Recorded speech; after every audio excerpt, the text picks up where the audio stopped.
Hello प्यारे दोस्तों, क्या हाल है आप लोगों के। उम्मीद करता हूँ सब अच्छे होंगे। अच्छा चलो तो दोस्तों, आज हम सुनाने जा रहे हैं आपको एक कहानी, हाथी और शेर की कहानी। एक बार एक जंगल में एक शेर अकेला बैठा हुआ था।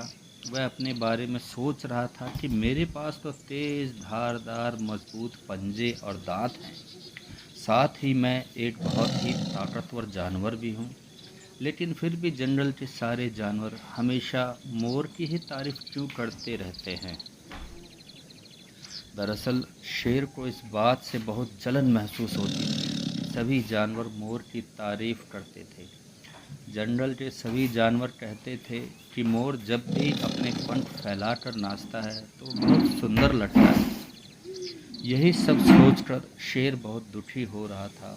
वह सोच रहा था कि इतना ताकतवर होने और जंगल का राजा होने पर भी कोई उसकी तारीफ नहीं करता। ऐसे में उसके इस जीवन का क्या मतलब है।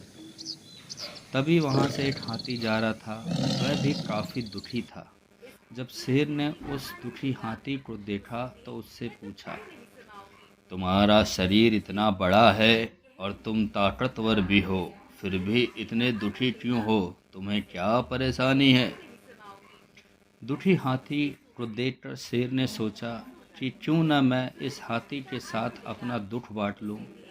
उसने आगे कहते हुए हाथी से पूछा कि क्या इस जंगल में ऐसा कोई जानवर है जिससे तुम्हें जलन होती हो और वह तुम्हें हानि पहुंचाता हो। शेर की बात सुनकर हाथी ने कहा, जंगल का सबसे छोटा जानवर भी मुझ जैसे बड़े जानवर को परेशान कर सकता है। शेर ने पूछा, वह कौन सा छोटा जानवर है। हाथी ने कहा, महाराज वो जानवर चींटी है। वह इस जंगल में सबसे छोटी है, लेकिन जब भी वो मेरे कान में घुसती है तो मैं दर्द के मारे पागल हो जाता हूँ। हाथी की बात सुनकर शेर को समझ में आ गया कि मोर तो मुझे चींटी की तरह परेशान भी नहीं करता है, फिर भी मुझे उससे जलन होती है। ईश्वर ने सभी प्राणियों को अलग अलग खामियां और खूबियां दी हैं। इसी वजह से सारे प्राणी एक जैसे ही ताकतवर या कमज़ोर नहीं हो सकते। इस तरह शेर को यह समझ में आ गया कि उस जैसे ताकतवर जानवर में भी खूबियों के साथ कमियां हो सकती हैं। इससे शेर के मन में उसका खोया हुआ आत्मविश्वास फिर से बढ़ गया और उसने मोर से जलना बंद कर दिया।